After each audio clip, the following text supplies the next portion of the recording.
So, welcome back. We've covered a lot today, and it's interesting. I think, like you, I could probably talk about this for Sure. hours. So that being said, let's talk a little bit about what drives employee engagement. Well, there are many factors that drive employee engagement, but there are three that stick out that I think if companies focus on those three, that the other things will kind of evolve and take care of themselves. And we've talked about one a little bit already, but it is the big one, which is their relationship with their direct manager. And so for companies to understand that the person that is the pulse of their company to their employees, it is their direct manager. And so the way they feel about that engagement and commitment to company is directly influenced by how good a relationship they have with that direct manager. When they've surveyed groups and groups of employees, one of the things that they say is that they really want mentoring from their manager. They see them as someone that they want to learn from, both formally and informally, just in their day-to-day interactions. Right. And so if there's not a feeling of this person that is my official connection to the company, that they're not involved in my development personally or care about my development personally, that my experience is probably not going to be a good one over time. And so that either helps them be more committed to the company or less committed to the company, because they always say that people leave people, not companies. Right, and I completely agree with that. I've written something down several years ago, having had experience both sides of that. And the statement or the way that I phrase it is that your manager is is the face of the company to you. Sure. And so when I was in companies that were downsizing and there was so much infighting, but I had a great manager, Sure. even though in the papers and in the culture, it was really difficult to work there. My manager treated me well, and I still stayed at the company far longer than my peers. Sure. On the flip side, I've been at the companies where, top 25 places to work, and everybody just talks about how wonderful it is, but your manager and you just don't get along, or there's no connection, or there's not trust. And I think, well, despite all that, this is what I know of the company, and I'm not staying. Yeah, it is about your individual experience, and the reputation of the company is translated through the manager. So they really are your pulse to the company. And I just can't state that enough. And every piece of research I've ever looked in my entire life supports that very statement, is that it just will not work unless you have a reasonable, it doesn't have to be perfect, but unless you feel like there's something for you to gain from that manager. Conversely, I have certainly seen it where they get off on the wrong foot and the employee decides very early on, it's no sense in me even investing in this because this first experience is not a pleasant one. Now, what I often talk to employees about, though, is that you don't get to pick your manager. There are other things that you can, sometimes if you have a manager that's not the most effective leader, it also helps you develop coping skills, but that you have to decide where that balance is. And so that's an individual decision. But that's the number one driver of employee engagement. The second one is belief in senior leadership. Even though that you may not have as much day-to-day interaction with them, you really need to believe that the health of the company is in good hands, because this is your livelihood. It trickles down. Right. And you also want to be part of a company that has what I call reputation capital, where when people mention the name of your company, you sit up a little straighter and you say, I work for that company, and you're proud to say that. Conversely, I have a friend who worked for many years for a tobacco company. And because of when all of the things, and she was very successful in this company, and that was where most of her professional career was spent. But over time, as all of the conversations about the health of smokers came up, when someone asked her where she worked, she'd say she worked in consumer goods. Yeah. Right? And that was the most, unless someone asked her specifically the name of her company, she never volunteered it. Now, they are still a very successful company, but that just gives you an example of how, you know, that reputation capital. Sure, can be- pride. Yes, exactly.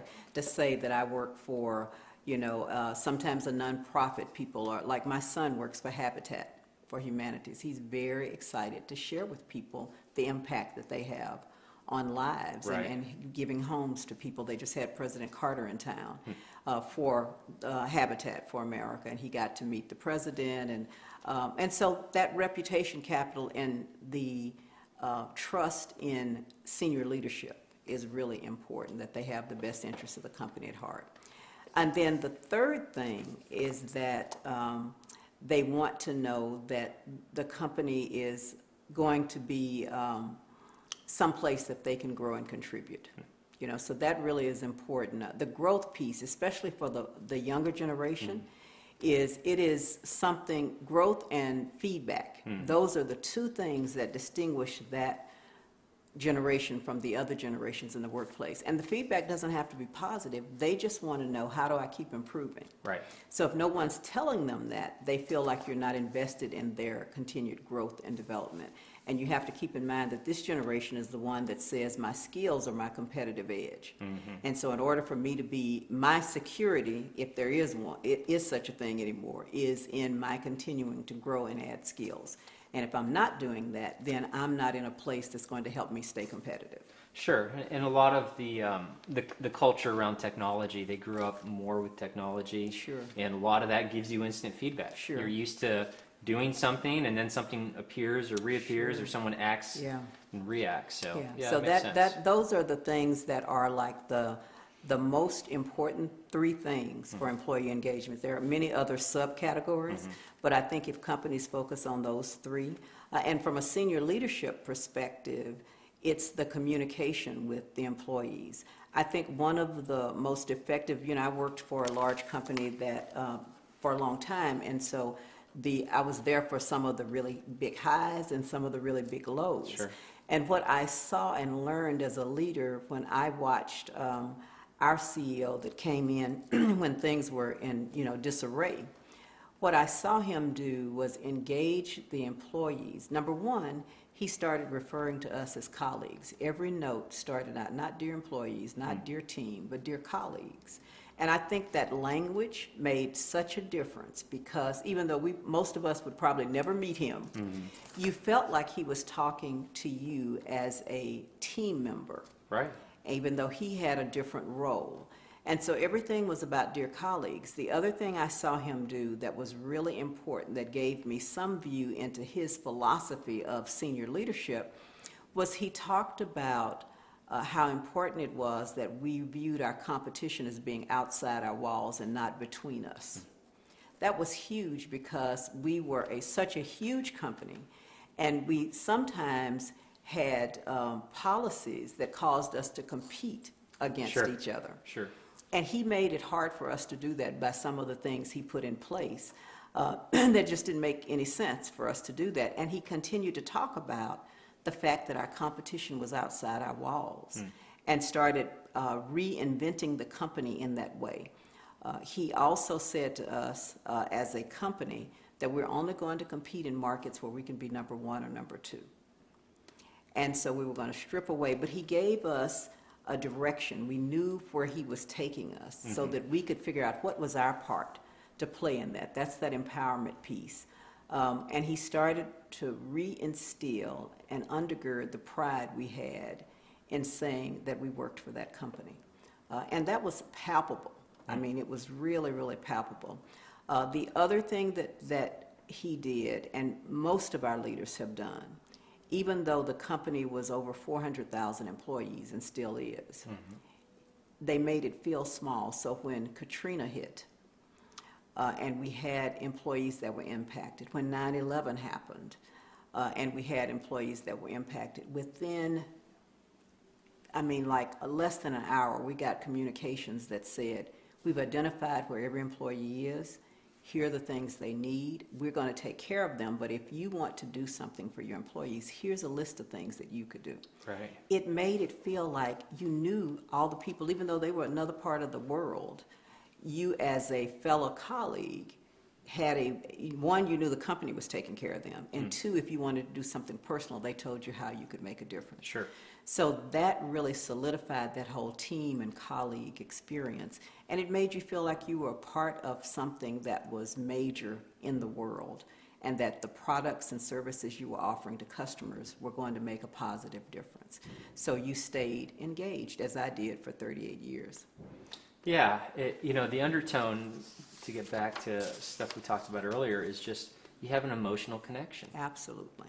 and that it Absolutely. can't be contrived, Sure. and it's not just through an email. It's something that permeates you, and it comes from direct relationships with your managers, the people around you, and the company. Yes, and, and I've certainly talked to people that have been with other companies for a long time, and I think that that's fairly common for companies that do that well, that even if they go to another company or they retire, they always have some connection to that former company. Right. Because they had an emotional commitment and connection to that, and the people there. It's the people that make the company, and that's who the connection is with.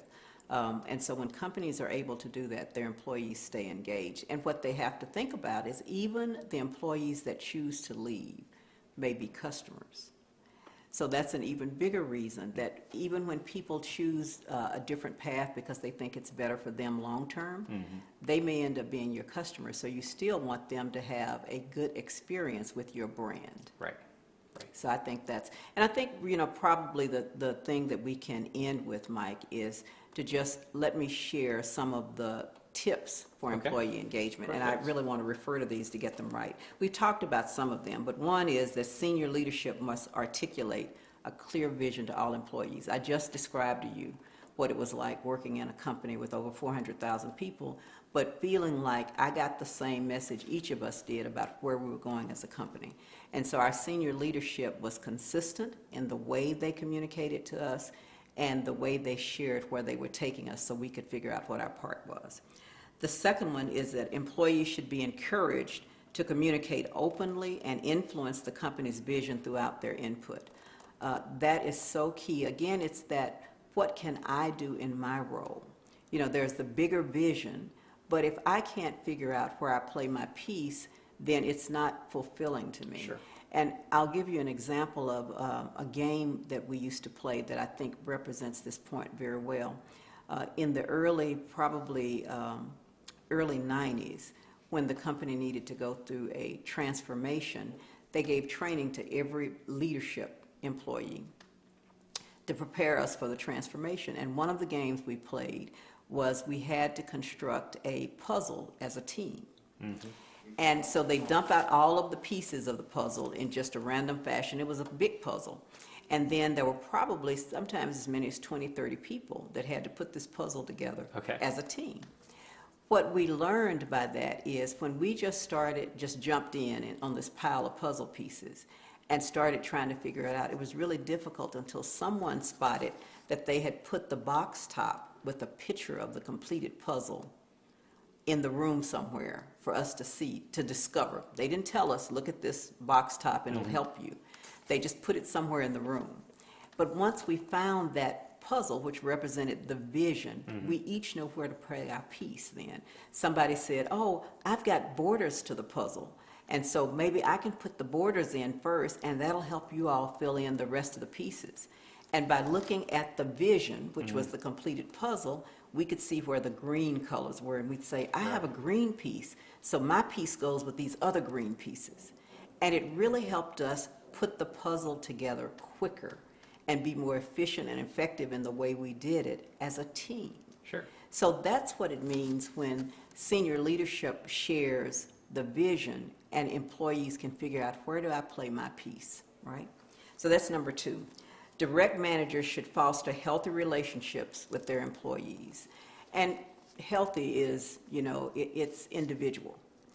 And what I've seen happen really very effectively is when managers show themselves to be smart in the business, but human. They aren't perfect. They make mistakes. Many times, leaders think they have to appear perfect to their employees and that they have all the answers. What I've seen be more effective is when they say, we've got problem A, how do we solve it together? Give me your ideas, I'll give you my ideas, and then we'll choose what the best solutions are for this problem. So that's more of a healthy manager-employee relationship, as opposed to a manager that says, we're going to always do it my way. And then people feel shut down, they don't feel valued for their input and their expertise, and that they're not growing as well, so that doesn't help. Senior leadership should continuously demonstrate that employees have an impact on their work environment, especially for the younger generations and probably the generation before them, the Gen Xers. I think that's really important. What I've seen happen, think about the workplace environments that have changed. For instance, in my company, we used to be, blue suits and white shirts and ties, and everything was squared away. And now you can go to some of our locations. Most of our locations are business casual at the request of our customers. Our customers are business casual. So what they say to employees is mirror the dress code for your customer. If you're going to a formal customer meeting and you need to wear business dress, fine. But you make the decision about what your work environment dictates. In some workplaces now, you will see that they have foosball tables and ping pong tables, and and it's just a completely different environment. Certainly, the Googles of the world Right. have made a difference in the way that that they're approaching the workplace. And I remember in our company, it was a big deal when we started having events in the evening, and they actually had beer. That was a huge change for us that we never, 20, 30 years ago would have even thought of, and the founder of the company certainly never envisioned. Yeah. But the workplace and marketplace is dictating something different now, so they just need to keep that in mind. So here's the main one. Managers should show employees that they are valued as true contributors, give them a sense of empowerment. So throughout all of these segments, we've had that theme of empowerment. But here's how it benefits companies, much to the Southwest story about employees just getting it done without having to think about, what do I need to take care of me? They can take care of the customer. Employees that have creative ideas for products. Probably one of the best stories I heard about that is that once a new employee was walking through a building, and they noticed this person sitting in an empty room, except for a table and chair, and they were just staring out a window. And so later they come back through and they see this same employee just staring out a window. And finally they asked the person that was giving them a tour of the facility. They said, "What is he doing in that room? He's doing the same thing he was doing earlier." And they said, well, the company was 3M. Okay. And they said, he's working actually, that he was the person that came up with the sticky note, right? And they pay him to just sit there and think, right? Because think of when you didn't have sticky notes. And it was something he came up with just by thinking about something he thought would be useful, and it was an accidental discovery. But they followed his innovative idea, and look what has happened. Everybody knows what a sticky note is. And think of how many they've sold. And so they thought it was a good investment to just let him think. So that sounds like a good strategy for my next job. You're going to pay me to sit in a room and stare, Yeah. and I'll come up with stuff. Yeah. But no, I hear you. Yeah, but that thinking thing is really important, because here's what happens in companies. We're really good doers and not necessarily good planners and thinkers. We really are geared to do. So we feel more valuable. We feel more appreciated, more visible sometimes when we're doing. But to just do and not think and plan sometimes leads to us doing the wrong thing for way too long, and it's expensive. And in fact, the Thomas Watson Sr., the founder of IBM, what was our most important slogan early on? It was think, just that one word, think. And he thought that was important for employees and leaders to just give themselves time to think, and that would benefit the company because they would come up with better solutions for customers. So I think that as we've talked about employee engagement, that it is the foundation of a company's success, and those that do it well are the ones that are built to last. Well, I appreciate your time today. It's an excellent topic. I'm sure we could to go further on it and hope to do that maybe in the future. I've enjoyed the conversation, Mike. Thank you.